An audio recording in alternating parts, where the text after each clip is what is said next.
eşit mc kare denklemini düşündüğümüzde Einstein aklımıza hep kırışık yüzlü, ak saçlı bir ihtiyar olarak gelir. Ama E eşit mc karenin Einstein'ın yaşlılığıyla bir ilgisi yoktur.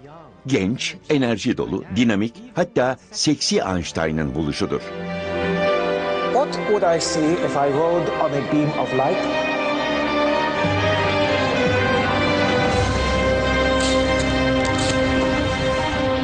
Perhaps some sort of electrical force is emanating outwards from the wire. What? Faraday, my dear boy, electricity flows through a wire, not sideways to it. You see, John? You see?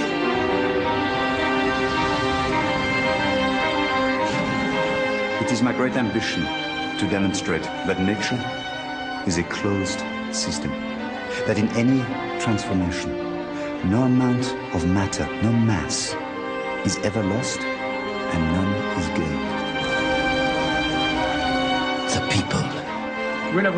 It is they who will determine right and wrong.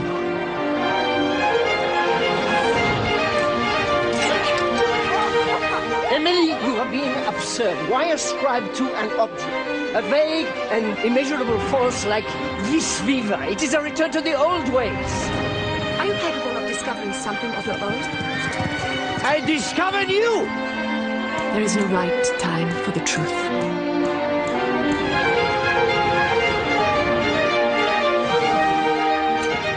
Fräulein Leutner. Yes? Otto Hahn. The nucleus is our focus. The Jewish Endangered Institute. We can't harbor a Jew. If she stays, the regime will shut us all down. It split the atom. No. You've split the atom. Energy equals mass times the square of the speed of light.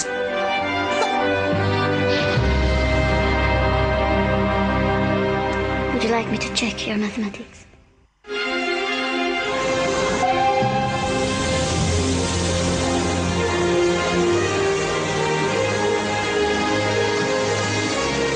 Yüz yıl önce görünüşte basit bir formül, evrenin dokusuna işlemiş gizli bir birliği ortaya çıkardı.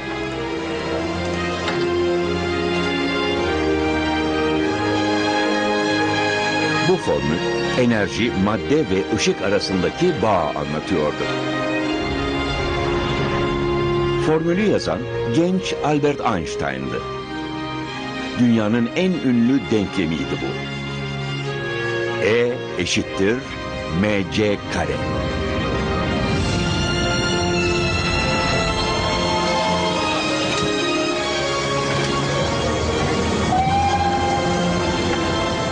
Albert Einstein'ın büyük teorisini hepimiz duymuşuzdur.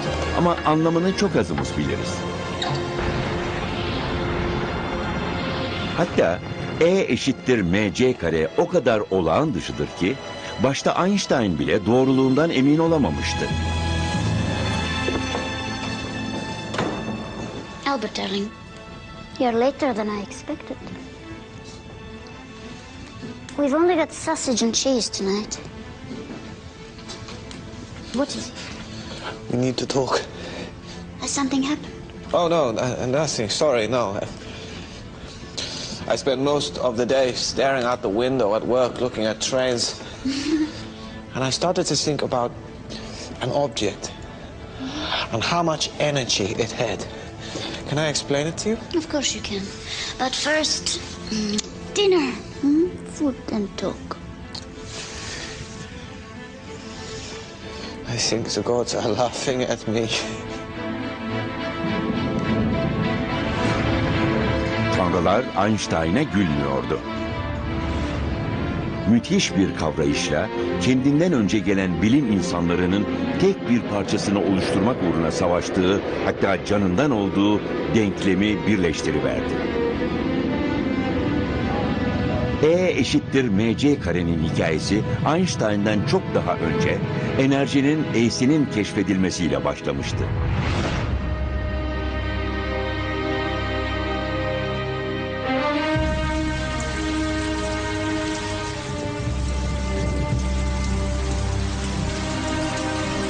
19. yüzyılın başlarında bilim insanları çalışmalarında enerji kavramını kullanmıyorlardı.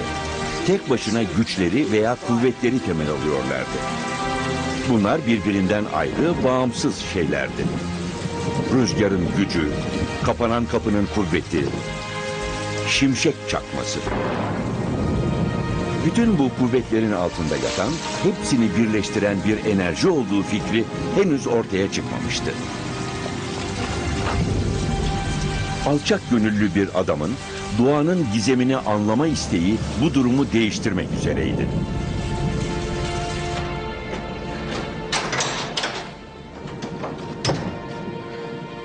Young Michael Faraday hated his job. He was uneducated, the son of a blacksmith. He'd been lucky to become a bookbinder's apprentice.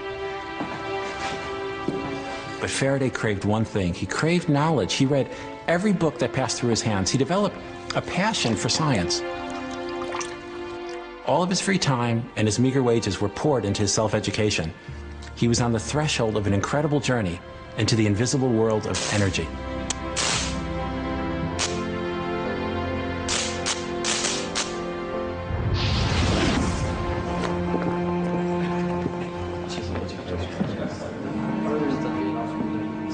Faraday, ustasının müşterilerinden birini çok etkilemişti. Ödül olarak kendisine verilen bilet hayatını değiştirecekti.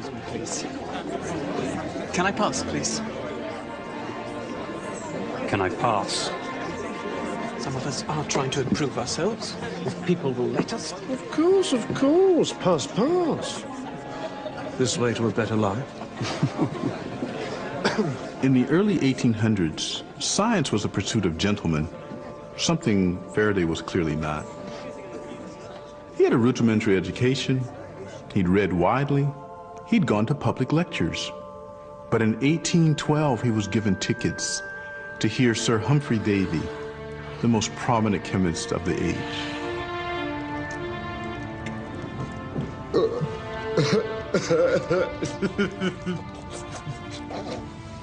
19. yüzyılda bilim insanları günümüzün pop yıldızları gibiydi. Dersleri çok popülerdi. Bilet bulmak çok zordu.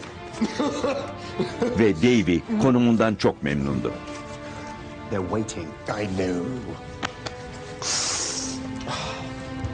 Ayrıca son günlerin modası nitroz oksit, diğer adıyla gülme gazına çok düşkündü. Ona göre bu gaz alkolün bütün faydalarına sahipti. Üstelik ertesi sabah sorun olmuyordu. Electricity, ladies and gentlemen. A mysterious force that can unravel the confusing mixture of intermingled substances that surround us and produce pure elements. Davy was an absolutely first-rate scientist. However, many will come to say that his greatest discovery is Michael Faraday. Metals unknown, that is, until I isolated potassium from molten potash and sodium, as I showed you last time, from common salt. That same magical Faraday bir beyefendi olarak doğmamış olabilirdi. Ama sınıf ayrımının bilimde ilerlemesine engel olmasına izin vermeyecekti. Yeni kahramanının derslerini bir kitapta toplayıp ciltlemek için gecelerce çalıştı. Lord, help me to think only of others, to be of use to mankind. Help me be part of the great circle that is your work and love. Lord, I am your servant.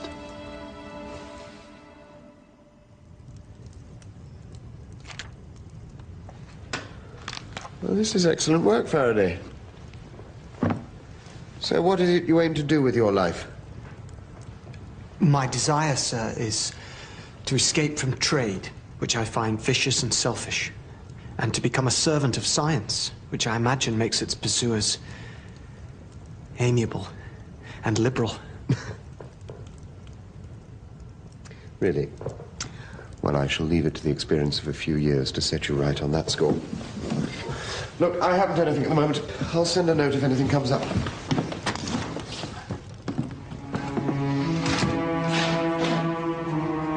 Faraday terslenmiş ve küçük düşmüştü. Ama gündüz yaptığı işten kurtulmaya kararlıydı. sabrının karşılığını aldı.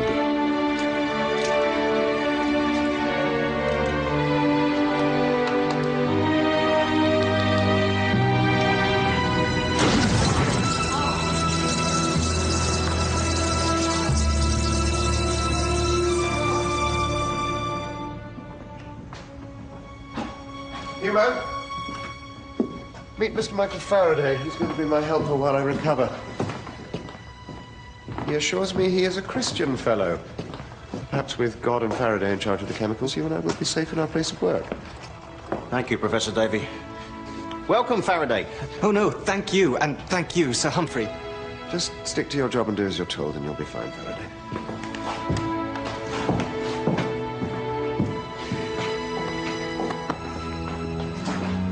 Faraday, Davy'nin laboratuvar asistanı oldu ve Davy'nin vermeye tenezzül ettiği her bilgi kırıntısını hevesle öğrendi.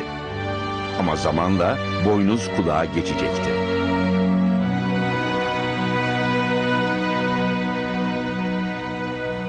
O dönemin en heyecan verici buluşu elektrikti. Another charge, Newman. Batarya yeni icat edilmişti ve üzerinde her türlü deney yapılıyordu. Ama kimse elektriğin garip kuvvetini tam anlayamamıştı. The academic establishment at the time thought that electricity was, like a fluid flowing through a pipe, pushing its way along. But in 1821, a Danish researcher showed that when you pass an electrical current through a wire and place a compass near it, it deflected the needle at right angles. Araştırmacılar elektriğin bir mıknatısı etkileyebileceğini ilk kez görüyordu. Önceleri birbirinden tamamen ayrı görülen bu iki güç açıklanamaz bir şekilde birbirine bağlıydı. Faraday, come look at this. You're the bright spark around here. Perhaps you can work it out. Ersted's reported an amazing finding. We're just replicating it here. Let's try the compass on the other side. Now, that is remarkable. But if the electrical force is flowing through the wire, why does the needle not move in the same direction, parallel to the wire? Quite. Let's try turning the whole apparatus round.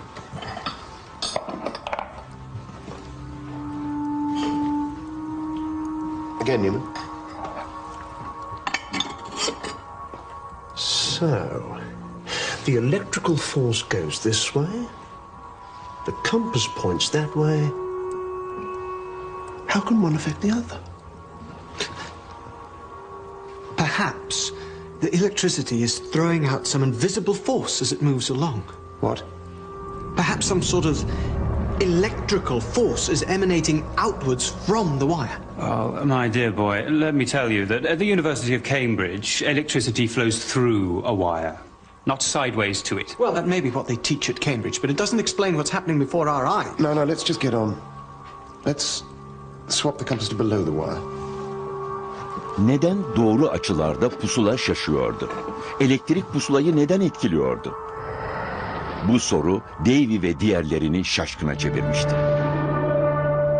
As we celebrate the marriage of Michael and Sarah. Ama bu problem Faraday'da takıntı haline geldi. Dini inançları yüzünden daha da çok etkilenmişti. Onun için bu problem Tanrı'nın gizlerini anlamak için bir yoldu. There was a small, almost persecuted group in London called the Sandemanians. They were religious, not really a sect. They were just a small subset, sort of like Quakers. Faraday was a member of that group. It was a very gentle, decent group. They believed that underneath the whole surface of reality, everything was created by God in a unified way, that if you opened up one little part of it, you could see how everything was connected.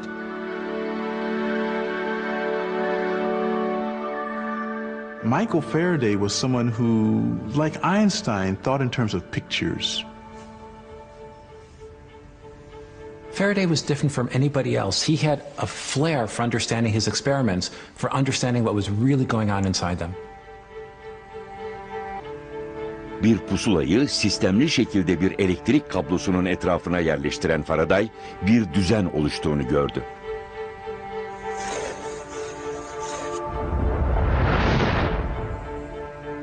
What everyone else at the time had been taught was that forces travel in straight lines. Faraday was different. Faraday imagined that invisible lines of force flowed around an electric wire. And then he imagined that a magnet had similar lines emerging from it, and that those lines would get caught up in this flow. It was a bit like a flag in a wind.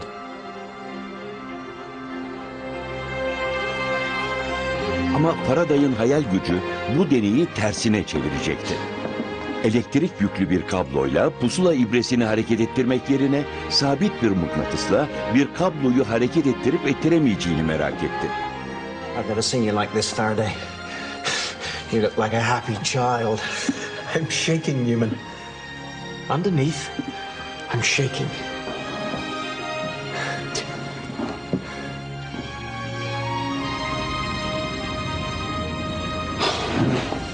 You see, John? You see? Yes.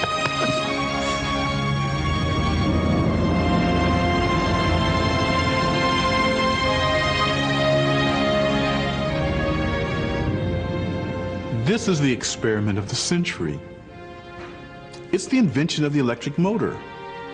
Scale up the magnets and the wires, make them really big. Attach heavy weights to them, and they'll be dragged along. But almost more importantly, he's inventing a new kind of physics here. O zamanlar bunun farkına varmamış olsa bile Faraday temel bir prensibi ortaya koymuştu. Bataryanın içindeki kimyasal maddeler kablonun içinde elektriğe dönüşüyordu. Bu da mıknatısla birleşince hareket enerjisi üretilmişti. Bütün bu değişik kuvvetlerin arkasında ortak bir şey vardı. Enerji.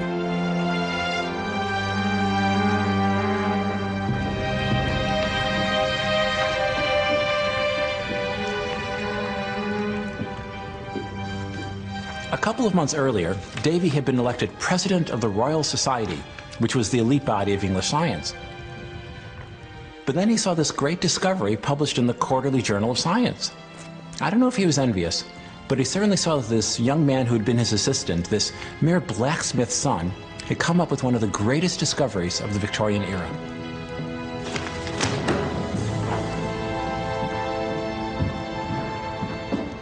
Davy accuses Faraday of plagiarizing similar work from another eminent British scientist, William Wollaston. So, Faraday, what does Wollaston make of all this? He's written to me and assures me that he's taken no offense. And he acknowledges that what I published was entirely my own work. Right.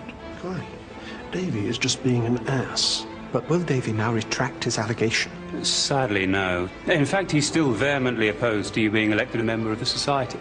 Really? And what do you think? Faraday, my dear boy, you have my vote. And mine.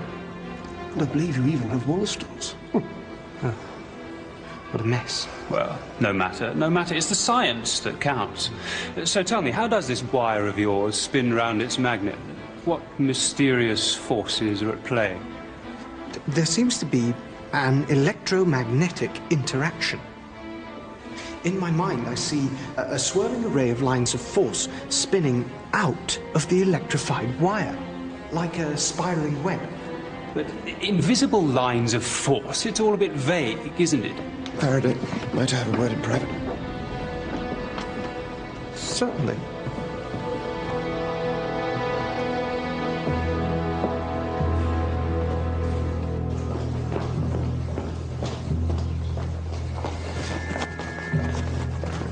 Listen, Faraday, let's stop this nonsense.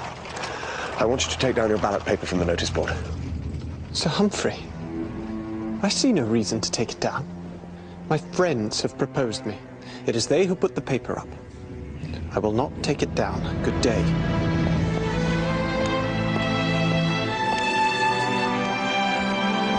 Faraday Kraliyet Cemiyeti'ne seçildi. Davy birkaç yıl sonra sürekli içine çektiği gaz yüzünden öldü. Zaman içinde Faraday'ın görünmez kuvvetler dünyası yepyeni bir enerji anlayışı getirecekti. Einstein'ın büyük devrim olarak adlandıracağı bu süreci başlatan o oldu.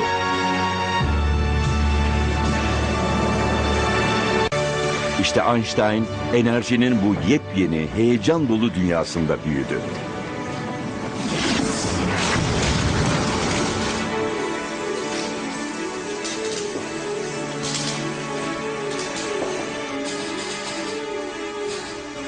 My father and uncle wanted to make their fortune by bringing electric light to the streets of Germany. From an early age, I loved to look at machines, understand how things work.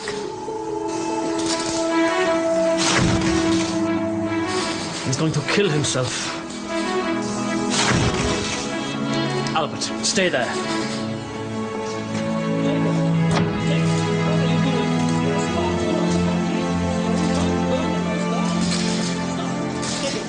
I experienced a miracle when my father showed me a compass. I trembled and grew cold.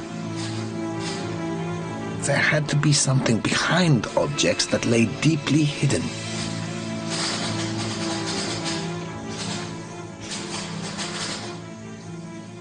At high school, they had their ideas about what I should learn. I had my own. I was merely interested in physics, maths, philosophy, and playing the violin. Everything else was a bore. Einstein! On your feet! As you obviously know everything about geology, tell me, how does a rock start run here? It's pretty much the same to me whichever way they run, Herr Professor.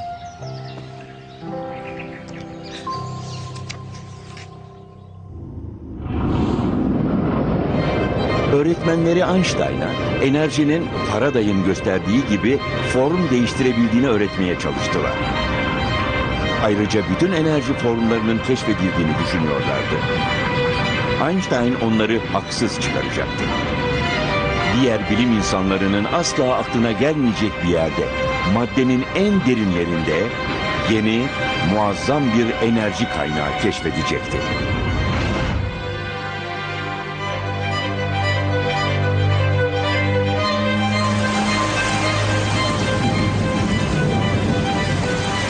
Einstein'ın doğumundan 100 yıl önce Fransa'nın hükümdarı Kral 15. Louis'ydi.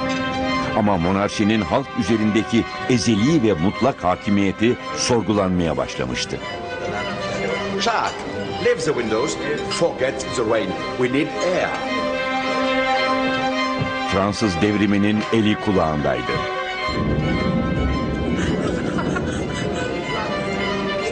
This was the era of enlightenment, when intellectuals believed very firmly that the way forward lay in science. And they felt that one of the first tasks that lay ahead of them was to rationalize and to classify every single kind of matter so they could see how it all interacted together. Zengin ve genç bir asil olan Antoine Lavoisier, gündelik hayattaki her türlü eşyayı, dünyadaki çeşit çeşit maddeyi birleştiren temel bir bağ olup olmadığını öğrenmeye kararlıydı.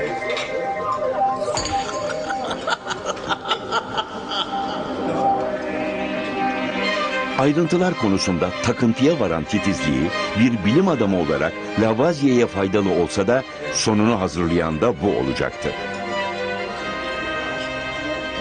Monsieur Lavoisier, you are, if my eyes do not deceive me, consuming only milk this evening. First you had a glass of milk, now you are eating a bowl of milk. Will you next move on to a plate of milk? Your precise observations commend you as a lady of scientific curiosity, mademoiselle. Most unusual.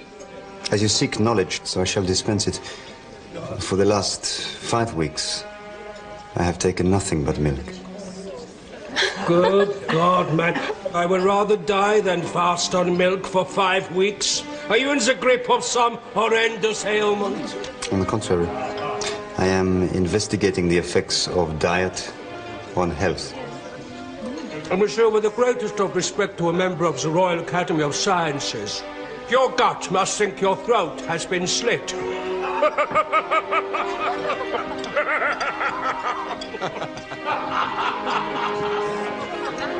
Whereas your gut, Count, is no doubt petitioning the Academy for a widening of your throat. Marianne, how dare you insult the Count? Don't forget what the Count offers. Not just marriage, but think of how you will be introduced to all the salon. You will be the toast of Paris. Would it not be a shame, madame, to burden you with the duties of matrimony before you have had a chance to experience your curiosity for nature? Shall we all go through? It's getting rather hot in here.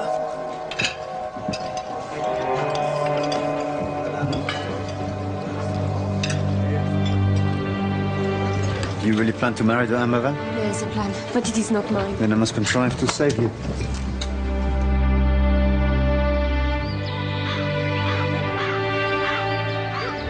Lavoisier meslekten bilim adamı değildi. Aslında Paris Vergi Dairesi'nin yöneticisiydi. En büyük buluşu şehrin etrafına sur çekmek ve içeri gireni çıkanı vergilendirmekti. Ama hayatın temel ihtiyaçları olan ekmek, şarap ve peynire vergi koyması Paris sakinlerinin sevgisini kazandırmıyordu ona. Kuralları titizlikle uygulayan bu gencin arada sırada tutkularına yenildiği oluyordu.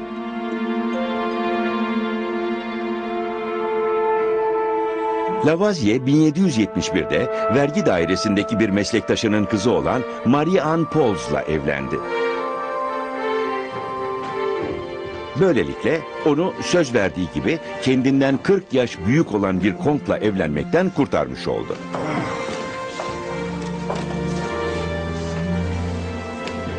Allow me to show you something.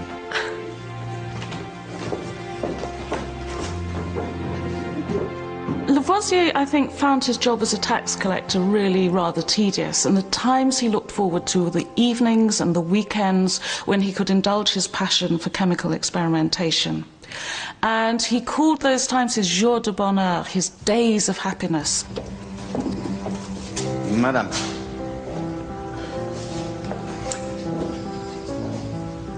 What will happen if I take a bar of copper or iron and leave it outside in the rain for months on end? Madame Lavoisier. Monsieur Lavoisier. The metals. What will become of them? Is this a verbal examination? Prior to an examination proper, sir? I merely seek the truth. Then you toy with me, monsieur, for you know the truth. The copper will become covered in a green verdigris, and the iron will rust. I believe the term is calcined. Most impressive, my charming wife. But let me press you further. When the metal rusts, does it get heavier or lighter? Why, sir, I think you mean to trap me. Oh. Then perhaps this little butterfly should land and allow me to take a closer look. Every last citizen in France of sensible age knows that when a metal rusts, it wastes away. It gets lighter and eventually disappears. Stop. I have not finished. Contain yourself, sir. There is more. In a recently published pamphlet by a brilliant young chemist, Antoine Lavoisier demonstrates that the iron combines with the air. It in fact becomes heavier. Most impressive. I intend... Now, whatever you intend, monsieur, I intend to be by your side. I will learn all I can about your science and become your worthy colleague. Then let me show you how the iron combines with the air to form such a delicate union. Tomorrow, monsieur. Tomorrow.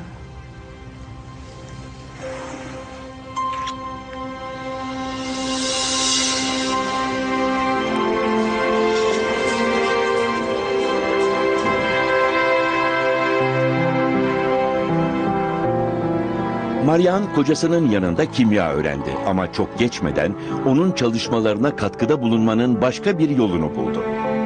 Çağdaş bilim araştırmalarını çevirebilmek için İngilizce öğrendi.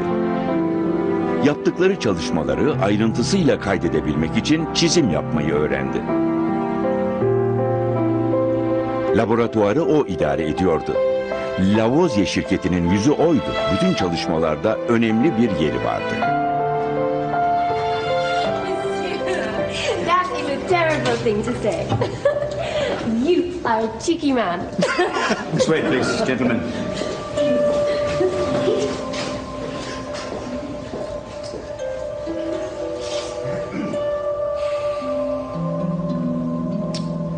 Monsieur, it is my great ambition to demonstrate that nature is a closed system. That in any transformation, no amount of matter, no mass, is ever lost and none is gained. Over here, please.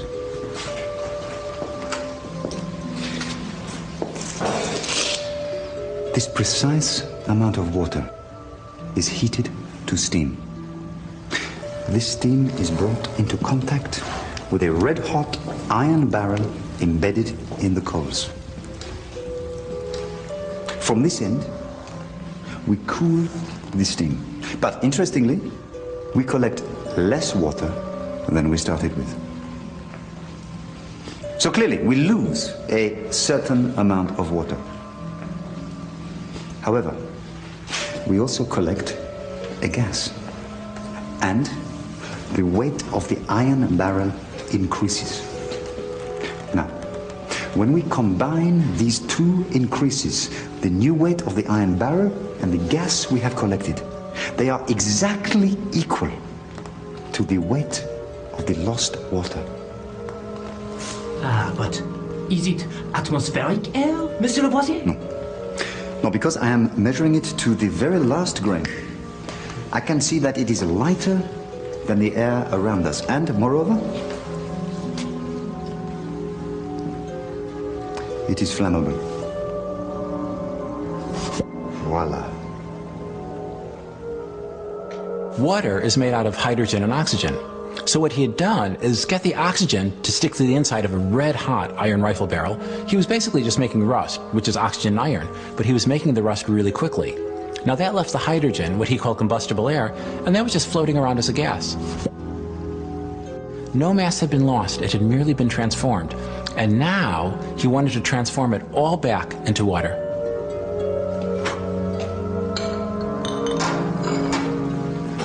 This is only the beginning.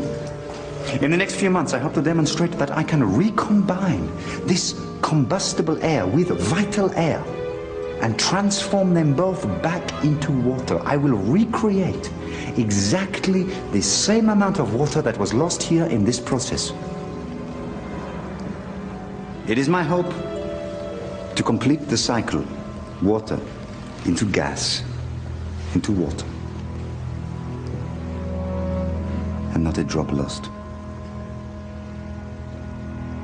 For a long time, Lavoisier had suspected that the exact amount of matter, the mass, involved in any transformation was always conserved. But to prove this, he had to perform thousands of experiments, and he had to do the measurements with incredible accuracy. That's where his great wealth from being a tax collector came in. He could afford to commission the most sensitive instruments ever built. He became obsessed with accuracy.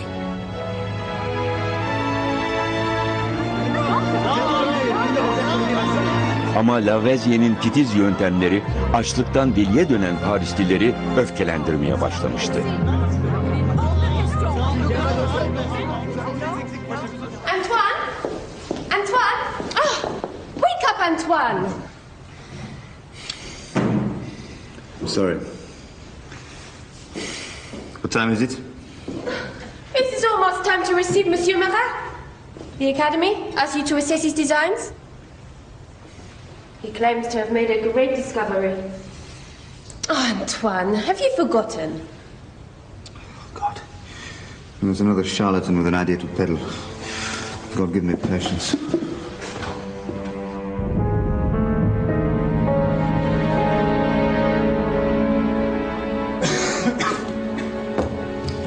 Monsieur Marat. Monsieur, I have invented a device which projects an image of the substance of fire onto a screen.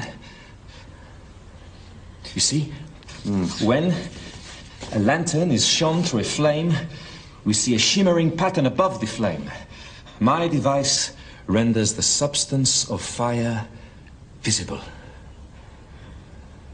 Have you collected it, this substance of fire? Have you trapped it and measured it? Well, no, but one can see it. I'm sorry, in the absence of exact measurements, of precise observations, without rigorous reasoning, one can only be engaging in conjecture, so this is not science. I am not given to conjecture, monsieur. Really, no. If you will excuse me, I am extremely busy today, but thank you. Thank you. So that is all? Then good day, monsieur!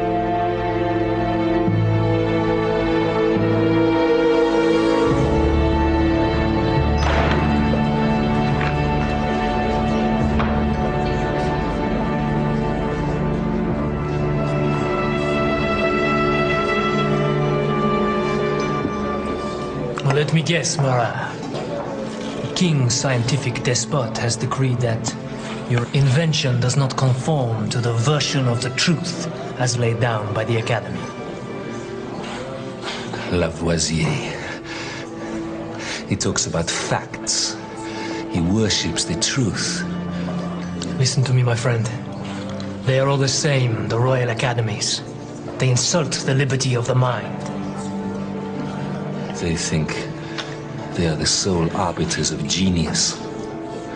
They are rotten to the core, just like every other tentacle of the king. The people. It is they who will determine right and wrong. Don't worry. In my next pamphlet, I will expose this persecutor of yours.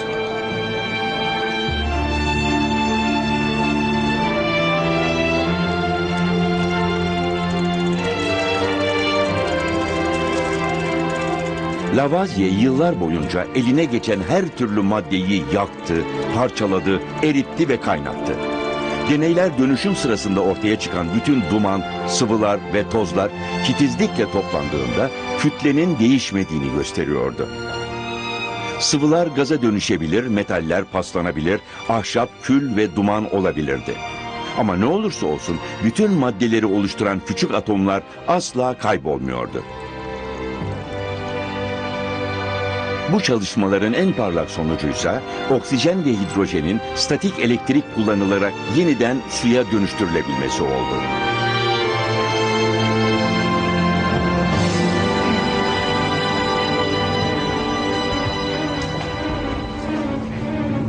What is happening?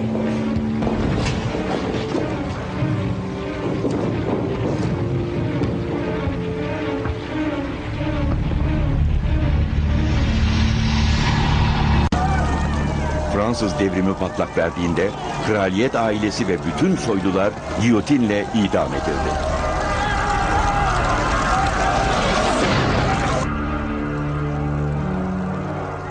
To the French revolutionaries of 1790, Lavoisier meant one thing and one thing only. He was the despised tax collector who built that wall around Paris. Lavoisier bir vergi toplayıcısı olduğu için şüphe çekmişti. Onu ihbar edense eskinin başarısız bilim adamı, yeni radikal gazeteci Jean-Paul Marat'ydı.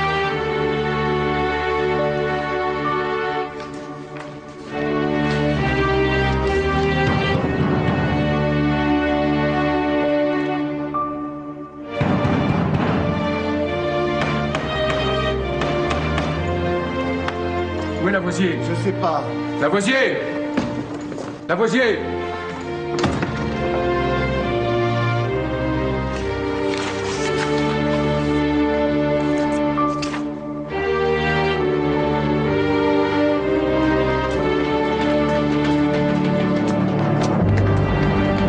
Lavoisier!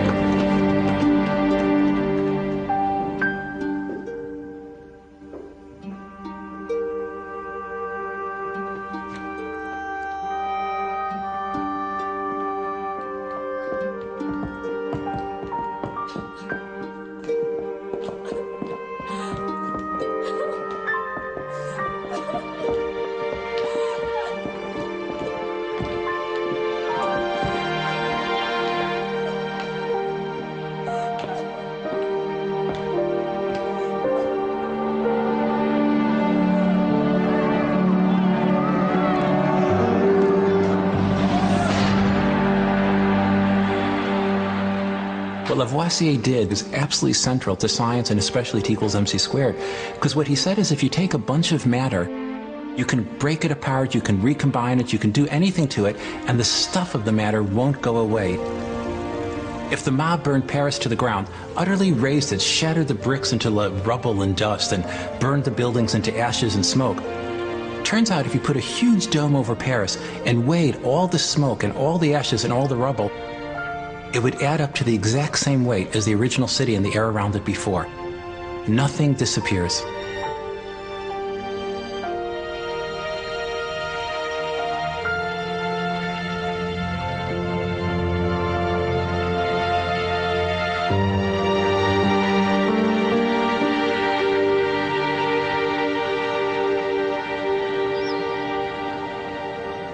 100 yıl sonra bütün doğa iki büyük grupta sınıflandırılmıştı.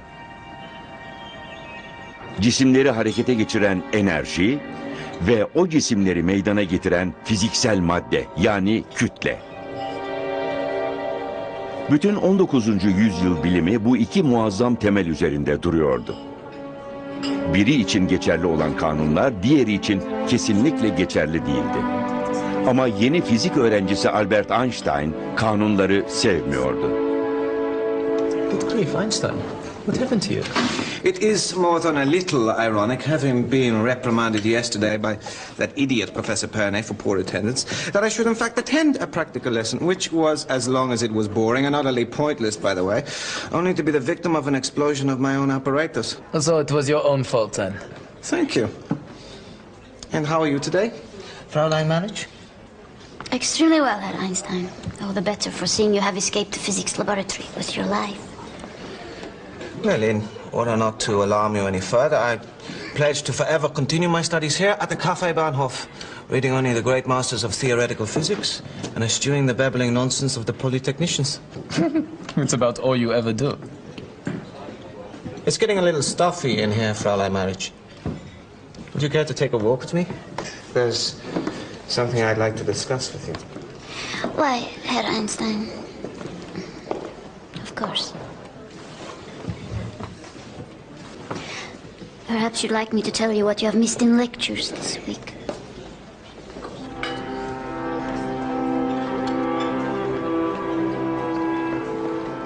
Einstein wasn't exactly a model student. He excelled in certain subjects, especially physics and math, but he wasn't very diligent in a lot of his other classes.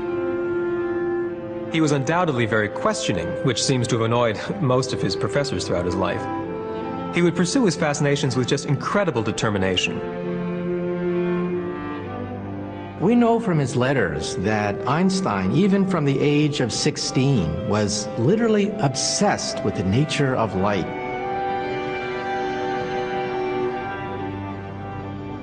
Everyone he could speak to, his friends, his colleagues, even his then girlfriend, Mileva Merrick, who would become his wife, everyone he badgered with the question, what is light?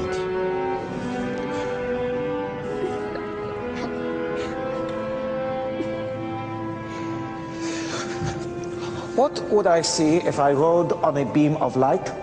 What? A beam of light? By what method do you propose to ride on this beam of light? The method is not important. Let us just imagine we two are young, radical, bohemian experimenters, hand in hand on a journey to the outer reaches of the universe, and we are riding on the front of a wave of light. I really don't know what you are suggesting, Herr Einstein. Do you wish to hold my hand or ridicule me? Ridicule you? No, never. I merely want you to help me to understand. What would we see, do you think, if we were together and we sped up and up until we caught up to the front of a beam of light?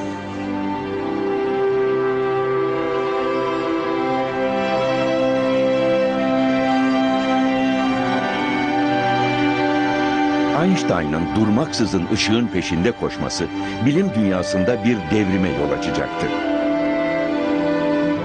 Işıkla evreni yeniden keşfedecek, enerji ve kütleyi birleştirecek gizli bir yol bulacaktı.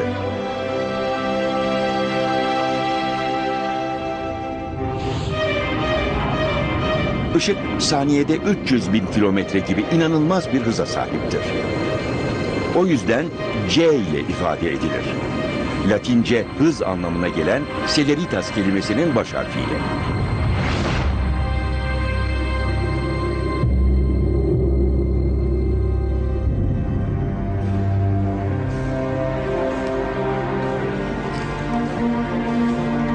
...19. yüzyılda ışığın hızı hesaplanmadan çok önce... ...kimse ışığın aslında ne olduğunu bilmiyorken... İngiltere'de daha önce tanıştığımız bir adam bilgiye dayalı bir tahminde bulunmak istedi. Sir Humphrey Davy'nin ölümünden sonra Michael Faraday dünyanın en önemli deneylerini yapan biri, Profesör Faraday olmuştu. Bilim dünyası elektrik ve manyetizmanın Faraday'ın elektromanyetizma dediği bir olayın iki unsuru olduğunu kabullenmekte hala zorlanıyordu. Ama bundan daha da inanılmaz bir görüş öne sürecekti. Invisible lines that can emanate from electricity in a wire, from a magnet, or even from the sun. For it is my contention that light itself is just one form of these vibrating lines of electromagnetism. Faraday 15 yıl boyunca şüphecileri ışığın elektromanyetik bir dalga olduğuna ikna etmeye çalıştı. Ama teorisini destekleyecek ileri matematik bilgisinden yoksundu. Sonunda biri imdadına yetişti. Profesör James Clerk Maxwell, Faraday'ın ileri görüşüne inanmıştı ve bunu kanıtlayacak matematik yeteneğine sahipti.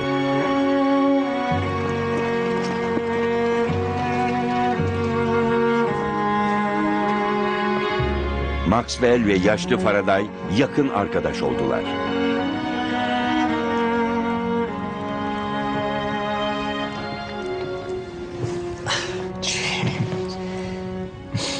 James, forgive me. A word of advice. Don't get old. Michael, how are you? I'm fine. Memory isn't too good. Well, I thought you might like to see what I've just published. Oh, yes. Yes.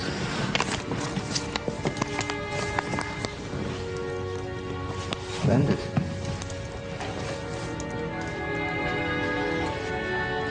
So your results show that when electricity flows along a wire, what it actually does is create a little bit of magnetism.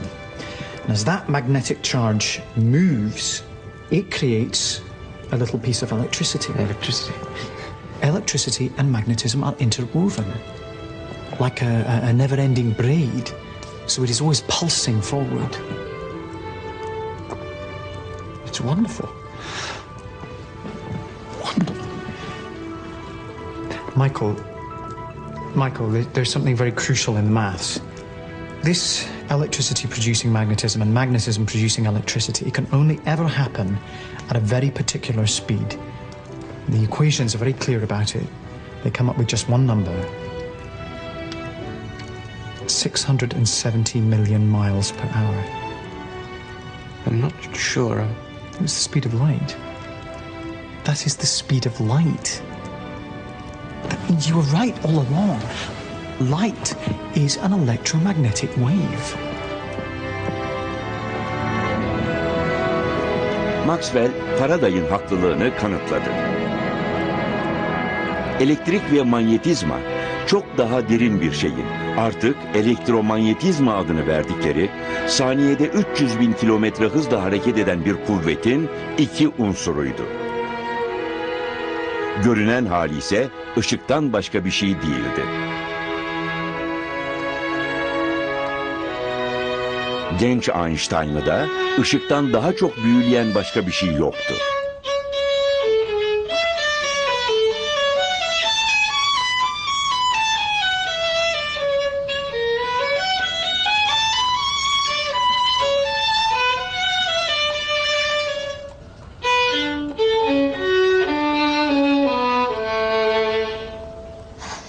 We have lectures in half an hour. Oh, let me think. Professor Weber and his life-draining monologue? Or you, Mozart, and James Clerk Maxwell?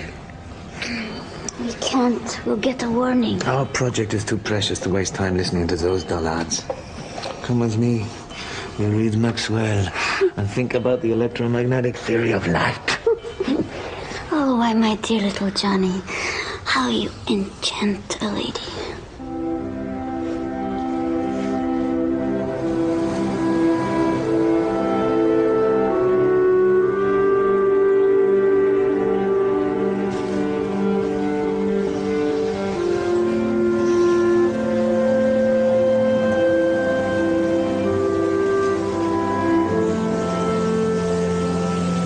She's very pretty. Yes. But can she soar and dance like our dark souls do? Maxwell's equations contained an incredible prediction. They said you could never catch up to a beam of light. Even if you were traveling at 670 million miles an hour, you would still see light squiggle away from you at 670 million miles an hour. You see how she stares at that wave? Yes? You see how for her it is static? Yes? She and the wave are traveling at the same speed. We see the wave moving through the water, but relative to her, it just sits there. So is light like that? Common sense would say that if you caught up to a light beam, there would be a wave of light just sitting there. Maybe it would be shimmering, a bit of electricity and a bit of magnetism. So, if she was traveling alongside the light wave, it wouldn't be moving, it would be static. But Maxwell says you can't have static light. Maybe Maxwell is wrong. Maybe if you catch up to light, it is static, Albert, like a wave next to a boat. Imagine if I was sitting still and holding a mirror to my face. And the light travels from my face to the mirror, and I see my face. Yes? However, if I and the mirror were traveling at the speed of light... You're going at the same speed as the light leaving your face. Exactly. The light never reaches the mirror. So would I be invisible?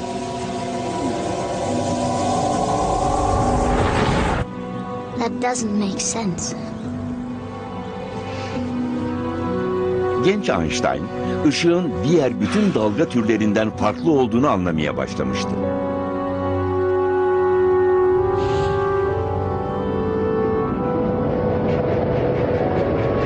Einstein, enerji, kütle ve ışık hızının kimsenin aklına gelmeyecek şekilde birbirine karıştığı gerçeküstü bir evrene girmek üzereydi. Ama Einstein'ın son bir matematik malzemesine ihtiyacı vardı. Her gün kullandığımız kare işlemlerine.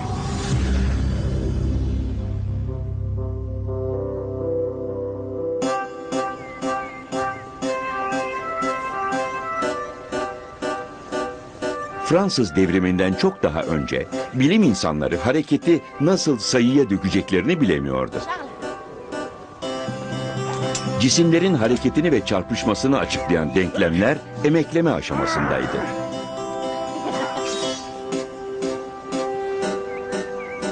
Bu konu için beklenmedik bir kaynaktan çok önemli bir katkı geldi.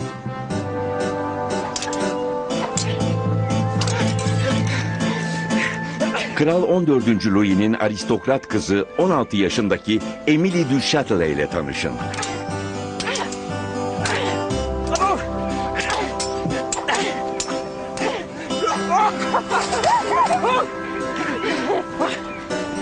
Quickly, father's coming.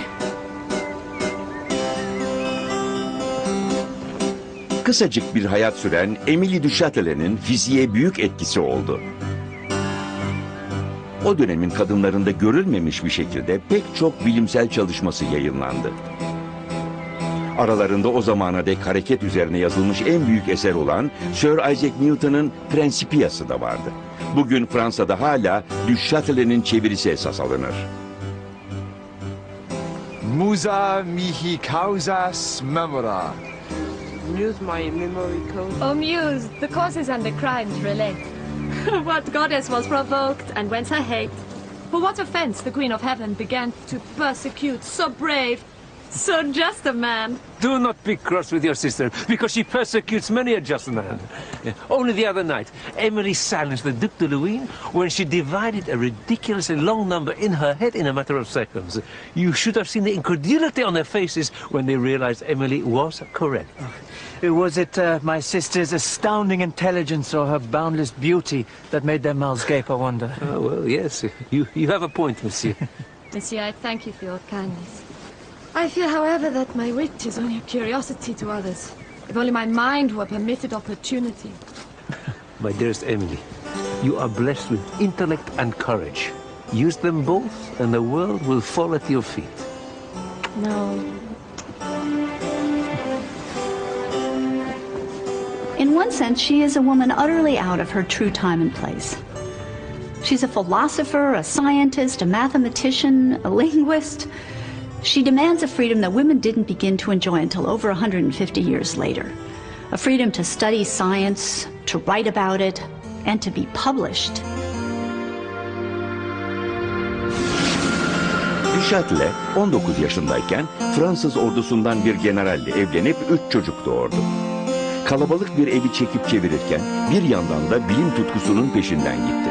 İleri matematiği keşfettiğinde 23 yaşındaydı. Büyük bir hevesle o dönemin en büyük matematikçilerinden Pierre Maupertuis'den ders alıyordu.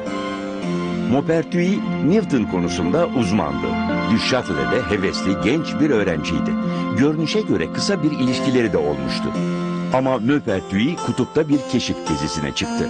Du Châtelet daha sonra Fransa'nın büyük şairi Voltaire'e derinden aşık oldu. Kralı ve Katolik kilisesini şiddetli bir şekilde eleştiren Voltaire 2 kez hapse atılmış, İngiltere'ye sürgüne gönderilmişti. Orada Newton'un fikirlerinin etkisi altına girmişti. Fransa'ya döner dönmez yine krala hakaret etti. Du Châtelet onu kır evinde saklamaya başladı. The poor little creature is devoted to him. Du Châtelet ve Voltaire, Paris'ten uzaktaki tiyatrosu bile olan bu şatoyu belli ki kocanın da onayıyla bilgi ve kültür yuvasına çevirdiler. There's a great deal of myths surrounding Du Châtelet and her love life, and most of it is very exaggerated. But her husband did accept Voltaire into his household, and he often went to Paris on behalf of Voltaire. He went to his publisher to plead Voltaire's case, to keep Voltaire out of jail. And it is also true that Emily du Châtelet did have several affairs of a fleeting nature. Bravo, bravo! She created an institution to rival that of France's Royal Academy of Sciences. Many of the great philosophers, poets, and scientists of the day visited. Oh, monsieur, you are young. I hope that soon you will judge me for my own merits, or lack of them. But do not look upon me as an appendage to this great general, or that renowned scholar. I am in my own right a whole person, responsible to myself alone for all that I am, all that I say, all that I do. Du Châtelet etrafındaki zeki erkeklerden çok şey öğrendi. Ama kısa sürede kendi fikirlerini geliştirmeye başladı. Büyük Sir Isaac Newton'un fikirlerinde bile bir kusur olduğundan şüphelenmesi hocalarını dehşete sürüklüyordu. Newton bir cismin enerjisinin, yani bir başka cisimle çarpıştığında ortaya çıkan kuvvetin kütlesiyle hızını çarparak basitçe hesaplanabileceğini söylüyordu. Almanya'daki bir grup bilim insanı ile yazışan Du Châtelet başka bir görüşü, Gottfried Leibniz'in görüşünü öğrenmişti. Leibniz, hareket halindeki cisimlerin içinde bir canlılık olduğunu öne sürüyordu. Buna Latince vis viva, yani yaşam kuvveti adını vermişti. Fikirlerini pek dikkate alan yoktu ama Leibniz bir cismin enerjisinin kütlesiyle hızının karesinin çarpımına eşit olduğuna inanıyordu. Taking the square of something is an ancient procedure. If you say a garden is 4 square, you mean that it might be built up by 4 slabs along one edge and 4 along the other. So the total number of paving slabs is 4 times 4, 16. If the garden is 8 square, 8 by 8, well, 8 squared is 64. It'll have 64 slabs in it. This huge multiplication, this building up by squares, is something you find in nature all the time. Emily, you are being absurd. Why ascribe to an object a vague and immeasurable force like vis viva? It is a return to the old ways. It is the occult! When movement commences, you said it is true that a force is produced which did not exist until now. Think of our bodies. To have free will, we must be free to initiate motion. So all Leibniz is asking is, where does all this force come from? In your case, my dear, the force, I am sure, is primeval. Oh, you're infuriating. You hide behind wit and sarcasm. You only think you understand Newton. You're incapable of understanding Leibniz. You're provocateur. Everything you do is about something else and makes trouble for you. Criticize this, denounce that. Are you capable of discovering something of your own?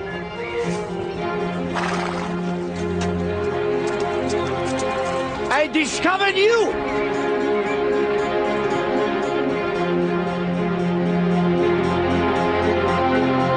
Newton'un arkasındaki muazzam desteğe rağmen Du Châtelet inandığı şeyden vazgeçmedi.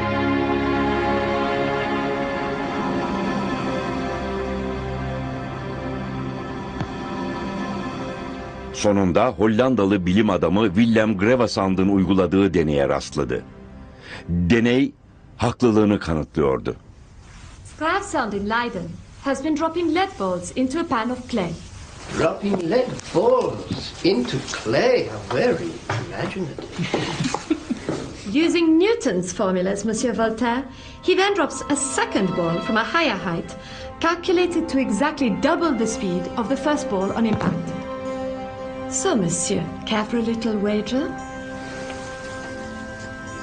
Newton tells us that by doubling the speed of the ball, we will double the distance it travels into the clay. Leibniz asks us to square that speed. If he is correct, the ball will travel not 2, but 4 times as far. So, who is correct? Monsieur, I feel Mr. Newton's reputation dwindling ever so slightly. Oh, mon père, we do not succumb to her. There is no earthly reason to ascribe hidden forces to this Dutchman's lead balls. Well, the ball travels 4 times further. Turns out, Leibniz is the one who was right. It's the best way to express the energy of a moving object. If you drive a car at 20 miles an hour, it takes a certain distance to stop if you slam on the brakes. If you're going 3 times as fast, you're going 60 miles an hour, it won't take you 3 times as long to stop. It'll take you 9 times as long to stop. Oh, well, it does seem worth consideration. Perhaps we might look over his calculations. I have already checked his figures. I am sure Leibniz is correct on this point. I intend to include a section on this matter in my book. Really? Do be careful, madame. Do you think the Academy is ready for such an opinion? Quite. We really should be careful. Really? I see no reason to delay. There is no right time for the truth.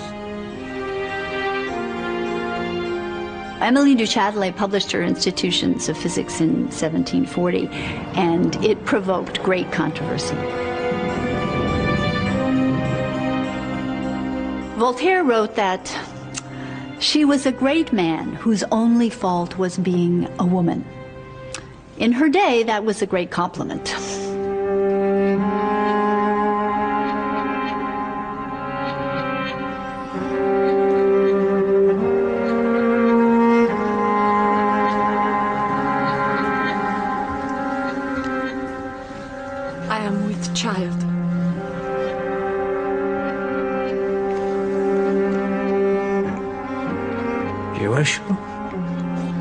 Undoubtedly.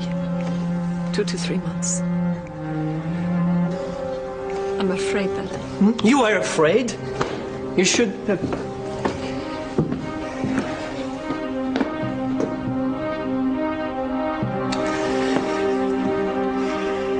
this child is obviously not mine.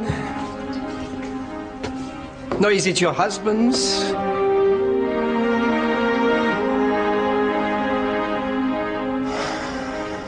Oh, Emily, Emily. Emily du Châtelet knew that in the 18th century, for a woman to become pregnant at the age of 43 was really very dangerous. And all the while she was pregnant, she had terrible premonitions about what was going to happen. Du Châtelet hayatı boyunca cinsiyetinin getirdiği engelleri aşmaya çabaladı. Sonunda genç bir askerle yaşadığı yasak ilişki ölümüne yol açtı. 4. çocuğunu doğurduktan 6 gün sonra emboliden öldü.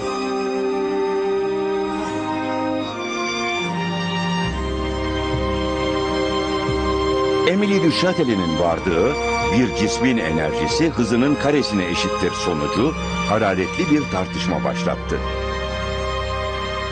Bu fikrin kabul görmesi için ölümünün üzerinden 100 yıl geçmesi gerekti. Nihayet Einstein bu önemli fikri kullanarak enerji ve kütleyi ışıkla bir araya getirdi.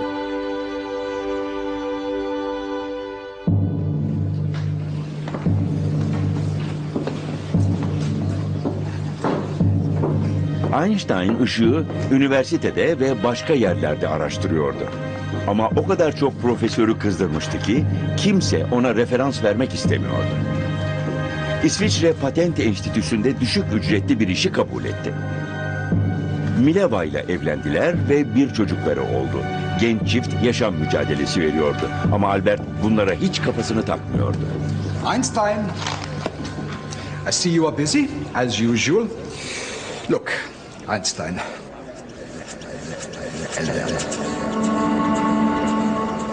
You have shown some quite good achievements, but listen, about your promotion. I really think it would be better to wait until you have become more fully familiar with mechanical engineering. I'm sorry. Perhaps next time.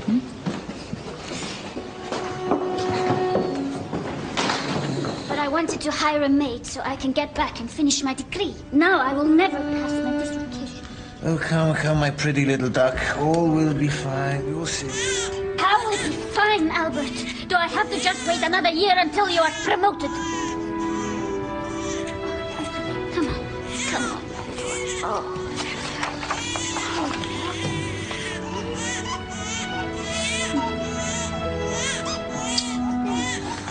All will be fine. All will be fine. You'll see. There really is a very charming but kind of a self-centered streak to Einstein. He focuses only on his particular obsessions. If the rest of the world fits in around him, that's fine. If they can't, it doesn't bother him.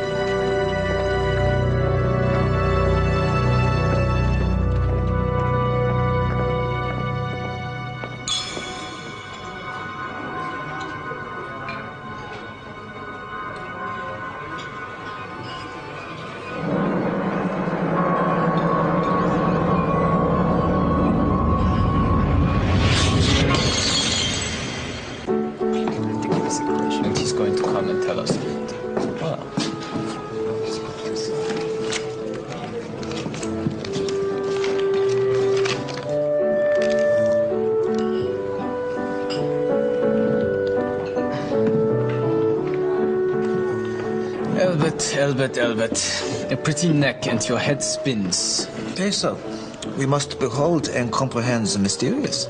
Well, that kind of mysterious is going to get you into trouble. I'll tell you what is truly mysterious. The secret of a long and happy marriage.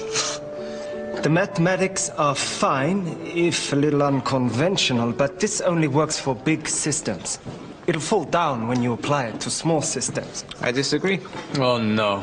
Here we go. Another grand theory by Herr Albert Einstein, a patent clock, third class. What would happen if one applied those formulae to electromagnetic radiation? Albert, you can't just take one bit of physics and apply it without proper regard to a completely different area. Why not? Albert, I know you like the grand linkages, the big theories, but Wouldn't things be better all round if you just got going in some small area? Got a university post, get a decent wage, for God's sake. At least Mileva could study again. Then she'd be happy, and you'd be happy. Ah, the vulgar struggle for survival. Food and sex. Spoken like a true bourgeois. Besso, I want to know how God created this world. I'm not interested in this or that phenomenon, in the spectrum of this or that element. I want to know his thoughts. The rest? The details. Yes, but you can't feed your children on his thoughts, Bertie.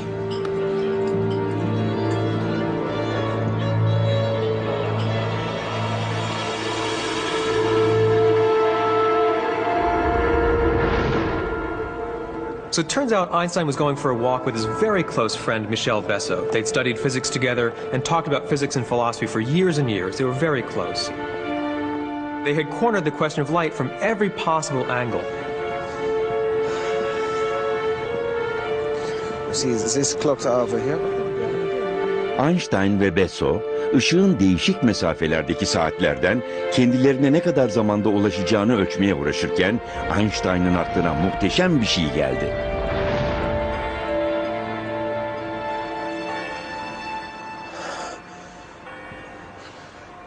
Thank you. Thank you. I have completely solved the problem. Albert!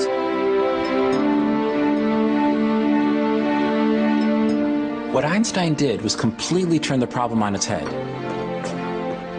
Other scientists had found it impossible to accept Maxwell's idea that light would always move away from you at 670 million miles an hour, even if you too were traveling really fast. But Einstein just accepted that as a fact. Light's speed never, ever changes. Then, what he did was bend everything we know about the universe to fit light's fixed speed. What he discovered was that to do that, you have to slow down time. His extraordinary insight is that time, as you approach the speed of light, time itself will slow down. It's a monumental shift in how we see the world.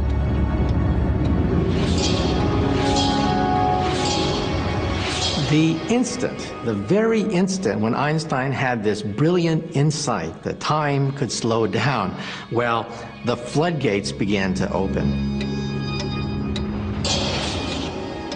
You see, before then, people had assumed that time was like a wristwatch on God's hand, that it beat at a steady rate throughout the universe, no matter where you were.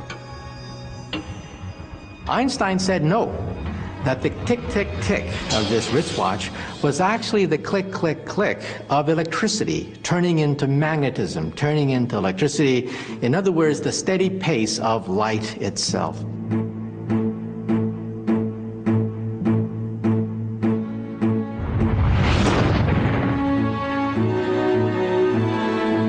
(1905) was a miraculous year for Einstein and for physics.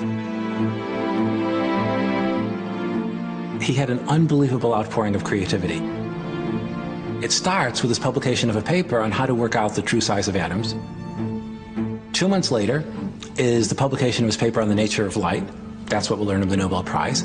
The third paper, only a month later, is on how molecules move when heated, and that finally ends the debate on whether atoms really exist. The fourth paper is published at the end of this half-year period. In it, Einstein sets out his theory of light, time, and space. It was this theory of special relativity. That changed the way we see the world. Ne zaman ne de mekan.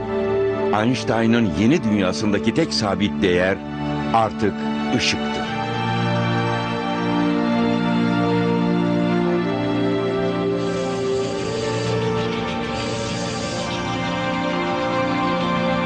Ama Einstein'ın mucizevi yılı daha sona ermemişti.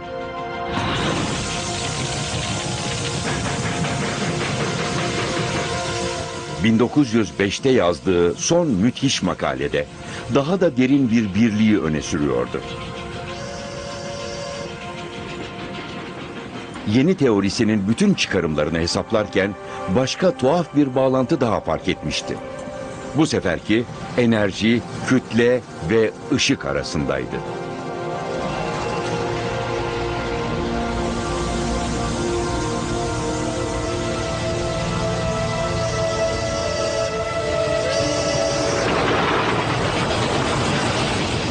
Einstein realizes that the speed of light is kind of like a cosmic speed limit.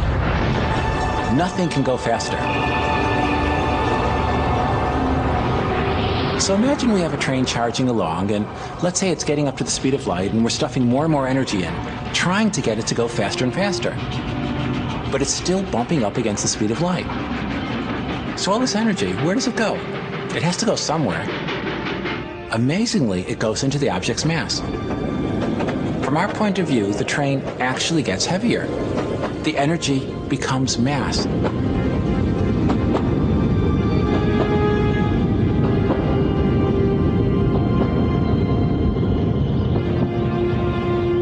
It's an incredible idea. Even Einstein is amazed by it. Look, I think I have found a connection between energy and mass. If I am right, then energy and mass are not absolute. They are not distinct. They can be converted into one another. Energy can become mass, and mass can become energy. And not just energy equaling mass. Energy equals mass times the square of the speed of light. Would you like me to check your mathematics?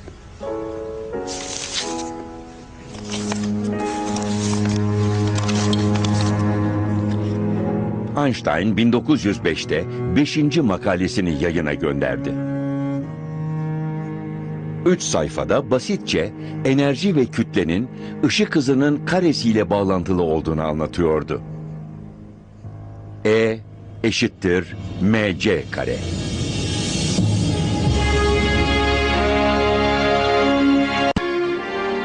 Bu patent ofisi memuru doğanın bildiğimiz notalarıyla yepyeni bir ezgi bestelemişti. Işığa doğru 10 yıllık bir yolculuğun tepe noktasıydı bu. Here we are for thousands of years thinking that over here is a world of objects, of matter, and over there is an entirely separate world of movement, of forces, of energy. And Einstein says, no, they're not separate. Energy can become mass, and crucially, mass can also become energy. There's a deep unity between energy, matter, and light. E equals mc squared. That equation shows that every piece of matter in our universe has stored within it a fantastic amount of energy. The speed of light, for example, is about 300 million meters per second. You multiply that by itself and you get 90 quadrillion. So in other words, what is matter? In some sense, matter is nothing but the condensation of vast amounts of energy. So in other words, if you could somehow unlock all the energy stored within my pen, that would erupt with a force comparable to an atomic bomb.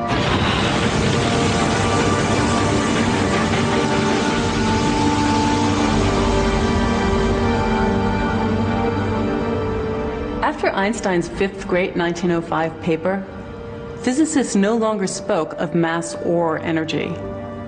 They're now the same thing to us.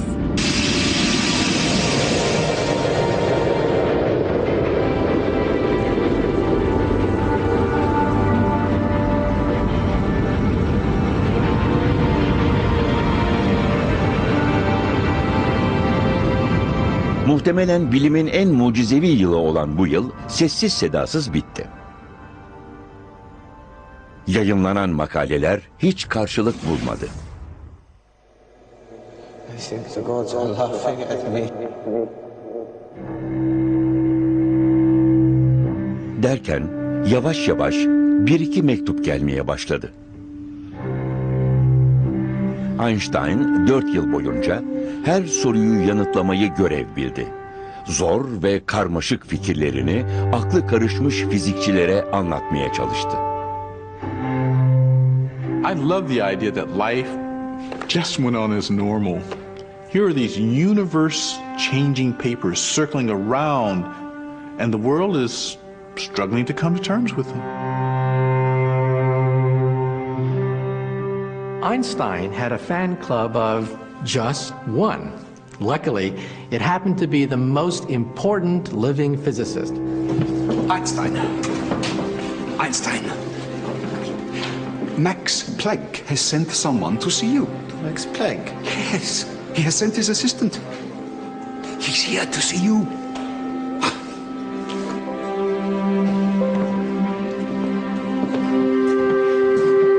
Max Planck, dünyanın önde gelen fizikçilerini Einstein'ı ciddiye almaya teşvik ediyordu.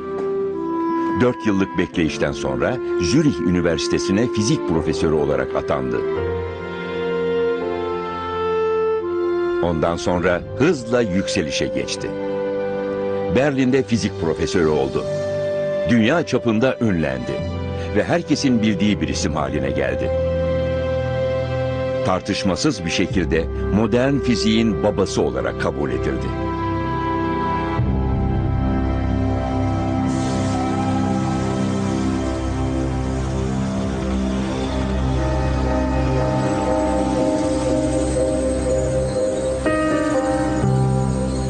Ama Einstein'ın başarısı evliliğinin sonu oldu. 1919'da Mileva'dan boşanıp kuziniyle evlendi.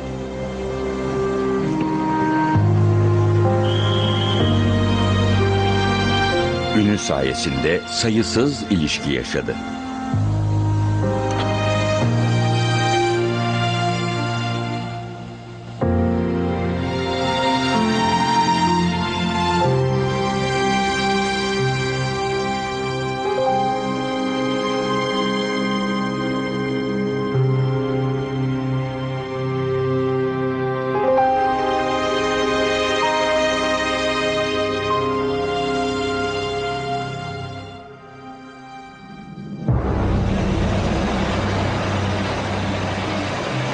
E eşittir mc kare, bilimin kutsal kasesi haline geldi.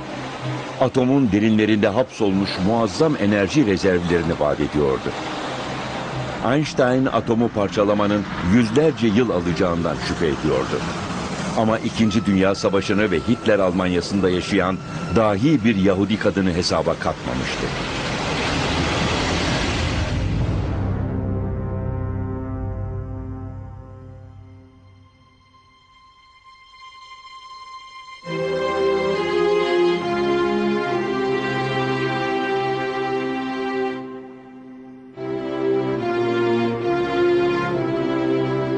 ...20 yaşındaki Avusturyalı Lisa Meitner feci şekilde çekingendi. Ama bu genç fizik doktoru korkularına rağmen Berlin'e geldi. Yeni ve heyecan verici radyoaktivite alanında ilerlemeye kararlıydı. Maalesef 1907'de Alman üniversiteleri kadınları lisansüstü eğitime almıyordu.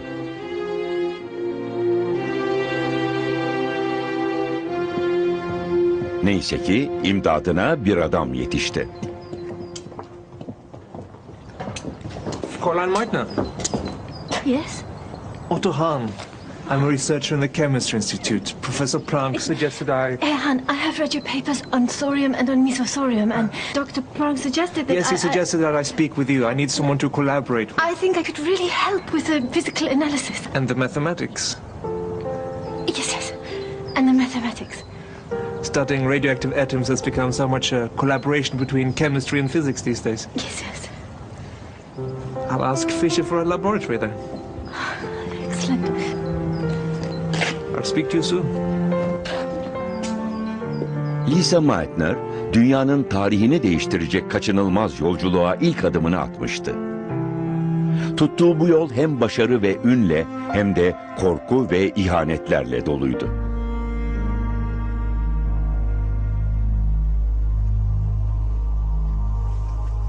At this time, not a lot was known about the atom.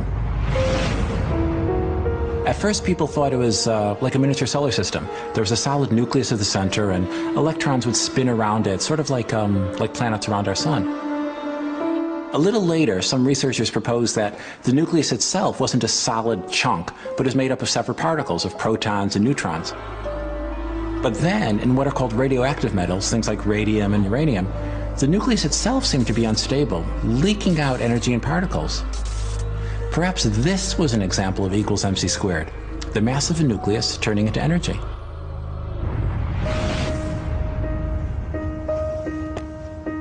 Meitner ve Hahn'ın atomun gizlerini bulmak için başladığı ortak çalışma çok adaletsiz bir şekilde başladı. Hahn'a bir laboratuvar verilmişti. Meitner ise bir atölyede çalışmak zorundaydı. I see you haven't set your hair on fire.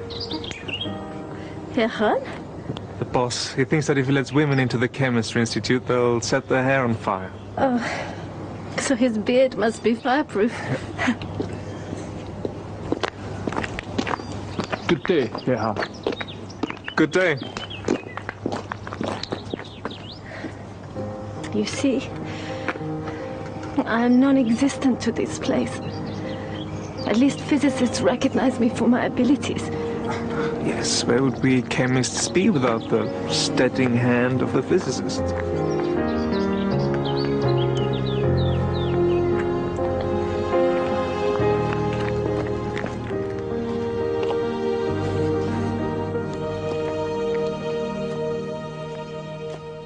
It took years, but Lisa lost her shyness eventually.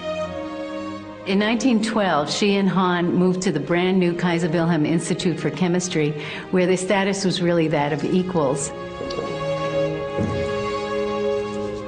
Lisa became the first woman in Germany ever to have the title of professor.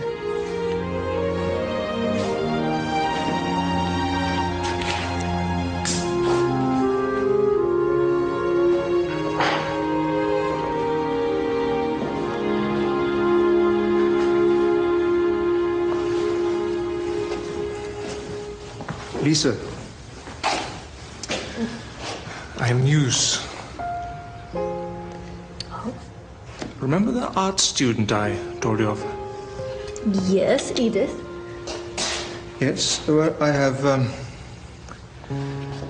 asked her to marry me, and she has accepted.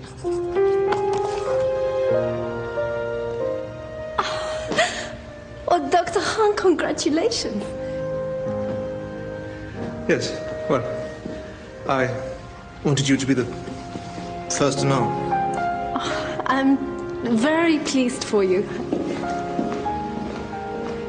Very pleased.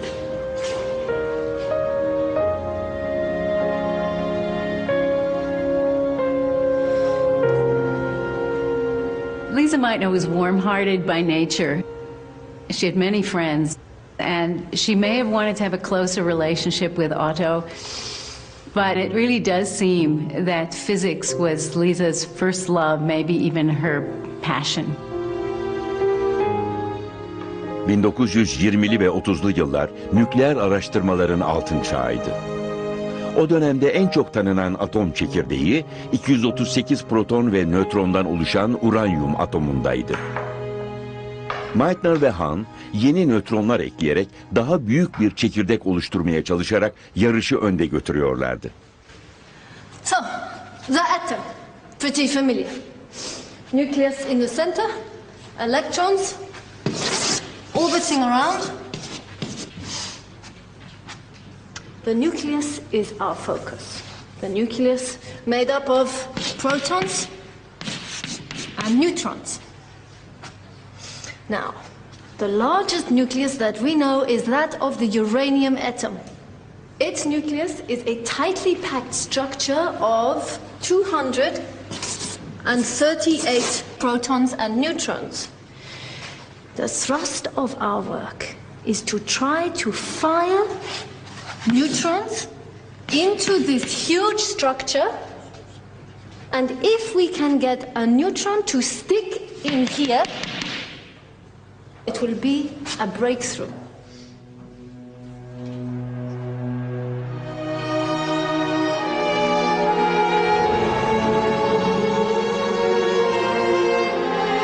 Meitner büyük bir keşfin eşiğinde olabilirdi. Ama 1930'ların Almanyası dünya çapında bir bilim kadını için bile tehlikeliydi. The US endangers our institute. When the Nazis came to power, one of the first things they did was to drive out Jewish academics from the universities. Einstein was very prominent, and for that reason, he was one of the first to go. He was hounded out of Germany in 1933. Lisa was not dismissed at that time. She was able to stay because she was Austrian. But in March 1938, Austria was annexed into Germany, and at that point, her situation became untenable.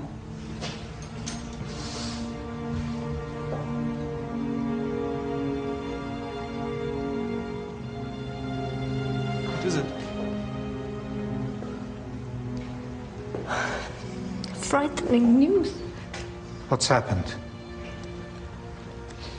Kurt Hess is going around saying that I should be got rid of. I actually knew. I heard today I was going to speak to the treasurer of the institute before I told you. We'll speak to him tomorrow. Come on, let's get you home. It's late.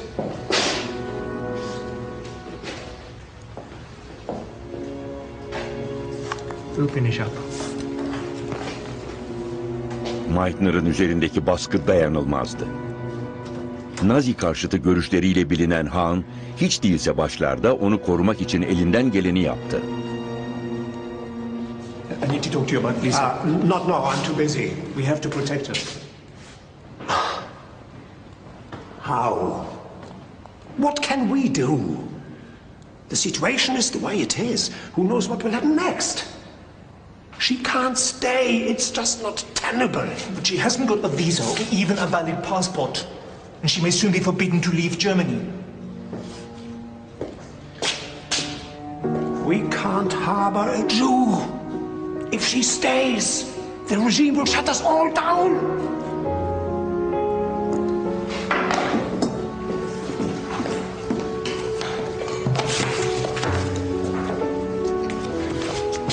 Lisa.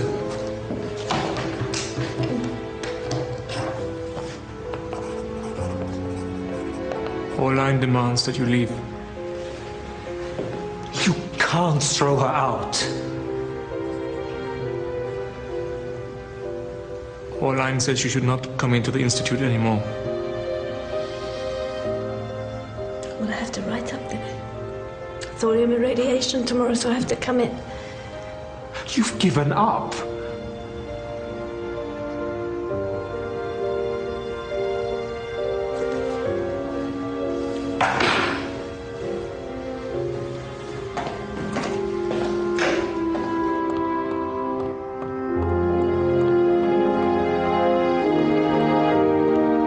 Meitner'ın azledileceği ve muhtemelen tutuklanacağı kesinleşince Avrupa'nın dört yanındaki fizikçiler ülkeyi terk etmesine mazeret olsun diye onu konferanslara davet eden mektuplar yazdılar. Ama Naziler onu bırakmayı reddetti. 1938 Temmuz'unda Hollandalı bir meslektaşı Lisa'yı Berlin'den alıp yasa dışı yollardan trenle Hollanda'ya götürdü. Yolculuk o kadar korkutucuydu ki Lisa bir noktada geri dönmek için yalvardı. Ama büyük tehlikeye rağmen kurtuldu.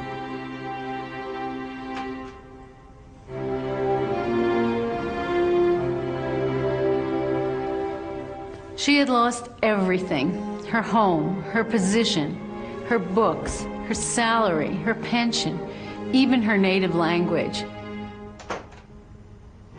She had been cut off from her work just at the time when she was leading the field and was on the brink of a major scientific discovery.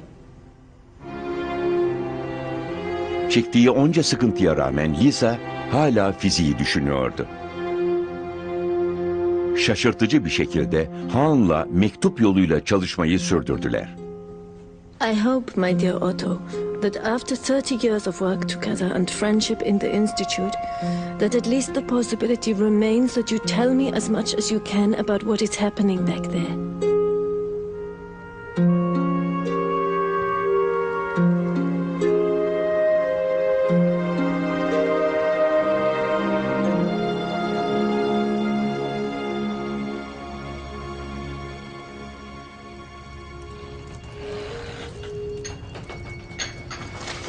Lisa was invited by an old student friend to spend Christmas on the west coast of Sweden. Her nephew, Otto Robert Frisch, who was also a physicist, came to join her there. Aunt? Aunt? Aunt? Lisa, how are you, my dear? Merry Christmas, Aunt. I need your help. Come on, let's go out. But I was hoping you'd help me.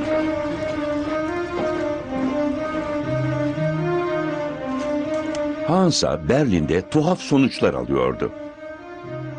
Uranyum çekirdeğini nötron bombardımanına tutmanın büyüklüğünü değiştirdiğine dair bir kanıt yoktu. Hatta deneylerine daha küçük bir atom olan radyum karışıyordu. Meitner'ın uzman görüşüne çok ihtiyacı vardı.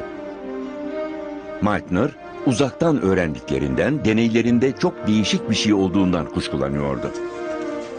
Hahn and Strassman are getting some strange results with the uranium work. Really? A couple of months ago, Hahn told me that they were finding radium amongst the uranium products. We are looking for a much bigger element, and here we're finding something much smaller. I urged Hahn to check again. It couldn't be radium. And now he writes to me and tells me that it's not radium, it's barium. That's even smaller. Exactly. Hahn is sure that it's another error, but I don't know anymore. It is at least possible that barium is being produced. So Hahn still needs you to interpret the data. It is my work too, you know. Exactly. Well, I can't be there, can I? Come on, let's walk.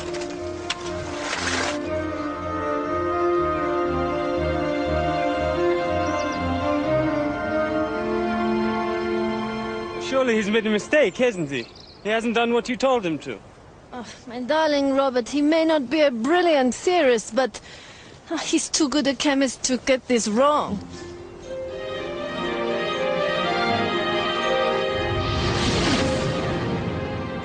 If you imagine a drop of water, a big drop, it's unstable, on the verge of breaking apart. It turns out that a big nucleus like uranium is just like that. Now, for 4 years, Meitner and Hahn and all other physicists had thought that if you pump more neutrons into this nucleus, it'll just get bigger and heavier. But suddenly, Meitner and Frisch, out in the midday snow, realized this nucleus might just get so big that it would split in two.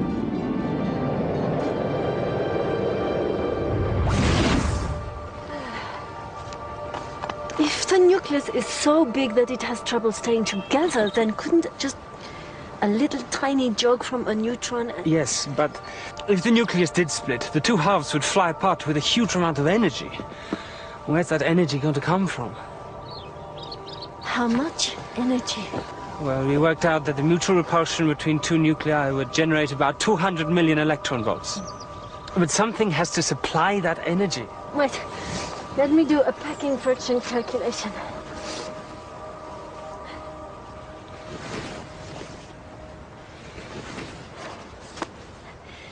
The two nuclei are lighter than the original nucleus of the uranium by about 1/5 of a proton in mass. What? So some mass has been lost. Einstein's E equals mc squared. If we multiply the lost mass by the speed of light squared, we get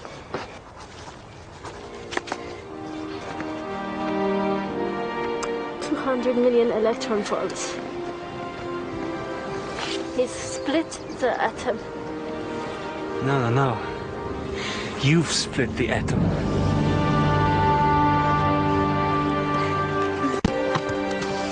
It was an amazing discovery.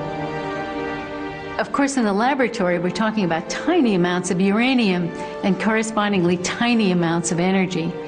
But the point is that the amount of energy released was relatively large, and that came from the mass of the uranium itself.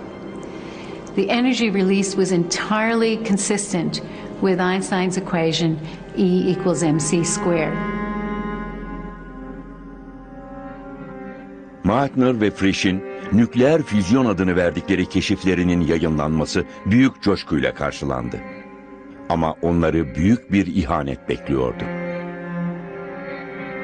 Otto Hahn, Yahudi meslektaşını devre dışı bırakması için Nazi rejiminden baskı görüyordu. 1944'te bu keşif için verilen Nobel ödülünü tek başına aldı. Konuşmasında Meitner'ın önemli rolünden pek bahsetmedi. Gariptir, Hahn savaştan sonra bile nükleer füzyonu Meitner'ın değil, kendisinin bulduğu iddiasını sürdürdü. Now I want to write something personal, which disturbs me and which I ask you to read with more than 40-year friendship in mind and with the desire to understand me. I am now referred to as Hahn's longtime co-worker. How would you feel if you were only characterized as the longtime co-worker of me? After the last 15 years, which I wouldn't wish on any good friend, shall my scientific past also be taken from me? Is that fair? And why is it happening?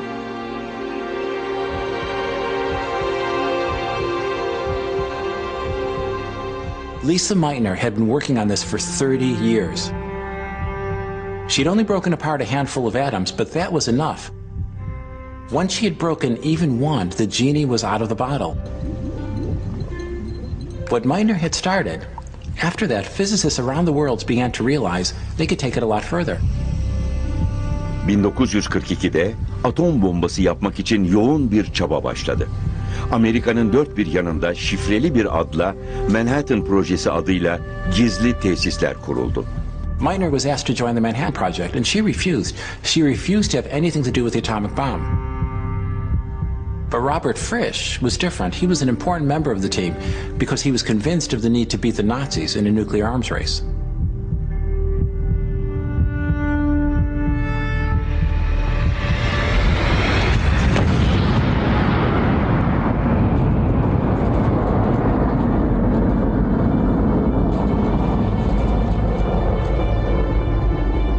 Almanya'ya karşı asla nükleer bomba kullanılmadı. Ama E eşittir mc karenin korkunç yıkıcı gücünü göstermek için Hiroşima ve Nagasaki'ye atom bombaları atıldı.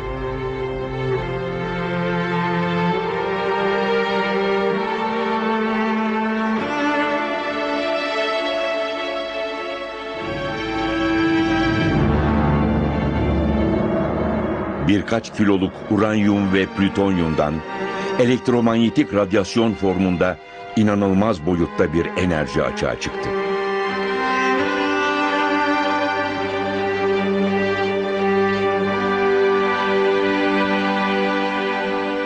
Kaderin oyunuyla dünyanın en yetenekli bilim insanlarının masumane merakı insanlığa bir kitle imha silahı getirdi.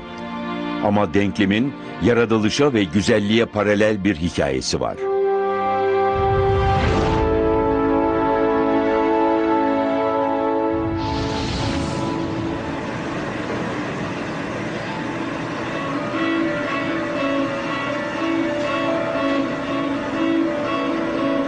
Bugün genç fizikçiler Einstein'ın arayışını sürdürüyorlar.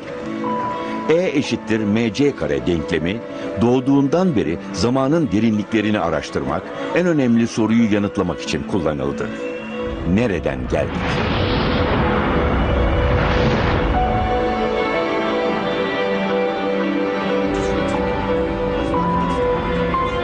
Araştırmacılar parçacık hızlandırıcıları kullanarak atom parçacıklarını ışık hızına ulaştırıp çarpıştırıyorlar ve böylece büyük patlama sırasındaki koşulları oluşturuyorlar. E equals mc squared actually tells us how the Big Bang itself happened.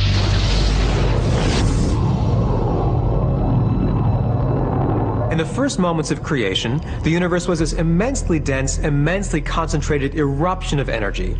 As it rushed apart and expanded, huge amounts of energy, or E, were converted into mass, or M. Pure energy became matter. It became the particles and atoms, and it eventually formed the first stars.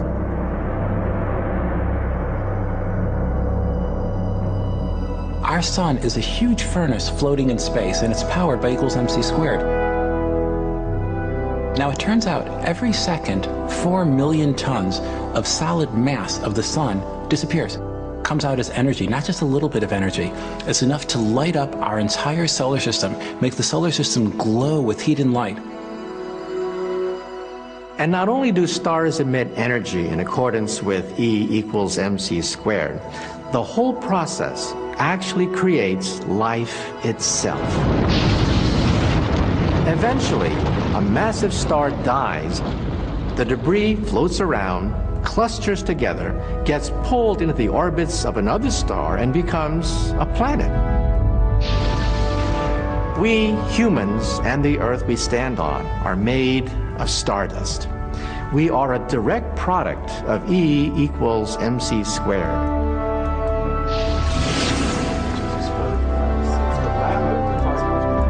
Yeni kuşaklar bilim insanlarının çağlar boyunca yaptıkları çalışmaları temel alarak cevap arıyorlar.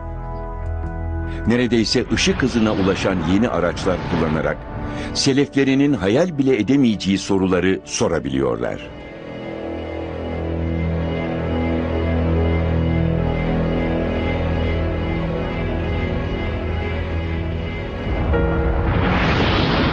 Einstein'ın da bildiği gibi keşfe giden yol bazen acı, bazen mutlulukla dolu. Keşfetme isteği insanlığın merakı kadar eski ve asla bitmeyecek.